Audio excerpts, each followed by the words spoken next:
To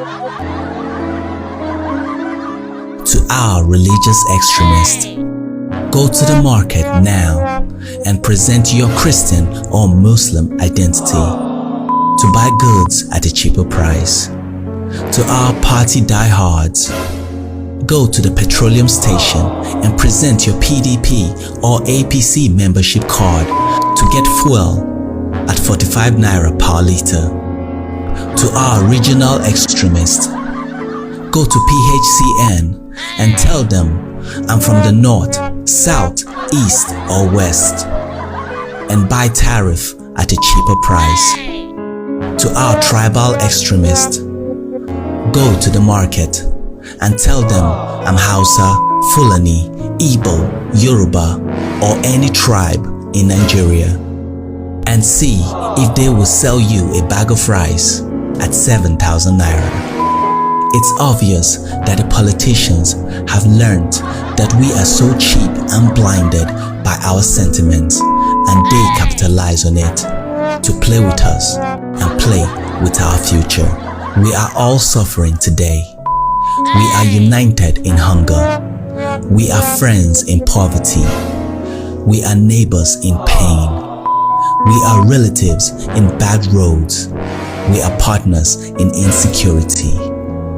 We are brothers and sisters in complaints. We are equal in trouble. But when it's time for election, we are divided by religion, political parties, region, tribe, section. It's time to put our differences aside. At all, it's doing nothing. The primary problem is that it doesn't even understand the cause. It's in denial. The primary cause of what we are going through today is the recklessness of this government and this president by suddenly removing fuel subsidy on the day he was inaugurated, without looking at the balance sheet of the country, without consulting, and without knowing what the problems are. Flippantly, on May 29th, just removed fuel subsidy without having any fallback plans. You don't do that, and that's why we're going through all of this. Price of food is going up.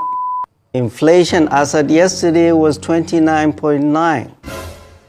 The dollar, when they came to the naira, was 680. Today is 1,500. Everything is going up. And they are surprised because they don't have a plan. And I said it from the outset that in August last year, that Tinubunomics is nothing but a very painful pill for everybody to die, and people are dying. This president started this policy before he even assembling his team. It clearly showed that the president was being advised by shadowy, armchair, theoretical economists that know little or nothing about the sufferings of our people. And we all know all this policy is just a prescription they got from the World Bank. In Washington, D.C., they got a prescription. And that prescription is killing our people.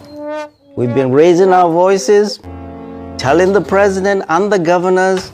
The president looks like he's just drowning.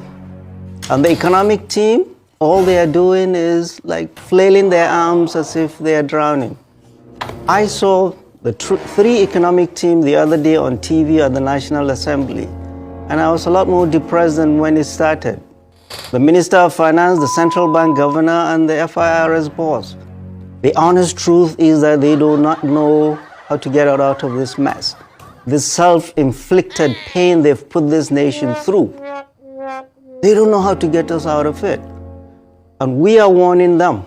And we do not see what Martin Luther King referred to as the fierce urgency of now from this government to get us out of this mess. We are in serious trouble. Everything must stop. There is hunger in the land.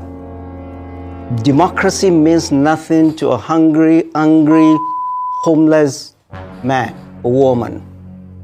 What they are doing is akin to a doctor coming into a room, patient's room, and just looking at the numbers oh, the blood pressure is this, the pulse is this, instead of looking at the patient. They have no connection with our people. Our people are suffering. Millions of people, predominantly women and children, go to bed hungry in this country of plenty. Nigeria has no reason to be poor. Nigeria is not a poor country, but our wealth is in the hands of a few. And we see that, even the cost of governance. They are living as if it is 1999. Our people are dying. That is why in the north, we had the voices of our traditional rulers. They should take it seriously. You remember when the First Lady visited the Emir of Kano 2 weeks ago? The Emir of Kano told her, go and tell Mr. President that our people are suffering. There is hunger in the land. It was a coded message, because if the president does not read the papers, if he does not go through social media, if his advisors would not tell him the truth, the Emir was telling the wife, go and tell Mr. President. As a follow-through, all traditional rulers in the north met in Kaduna 3 days ago, and they came out. The screaming headline all papers took 3 days ago, read by the Sultan of Sokoto.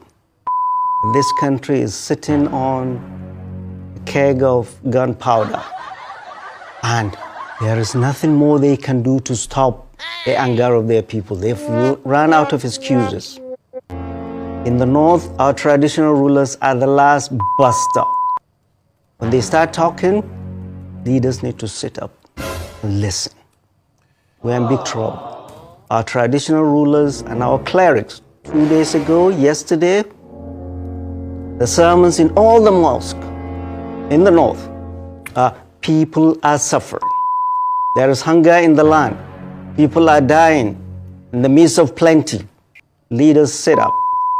Any leader who does not listen to the sufferings of his people does so at his own peril. What we are afraid of, we're not afraid of what is going to happen to politicians. We're afraid is what is going to happen to our country, Nigeria. This country we love dearly. This country that has given us more than we have given back. This country that has been formed on the blood and sweat and tears of our leaders past. No reckless politician is going to break this country up by his recklessness and not listening to the concerns of the people. All right, there Prof. is hunger in the land. All right. All is not well. All right, Prof. We heard you loud. I said, if Ahmed Bola Tinubu fails, hold me responsible, because I have known him since 1992. If Tinubu does not turn our life around, hold me responsible, because your life is about to change. This is the worst government.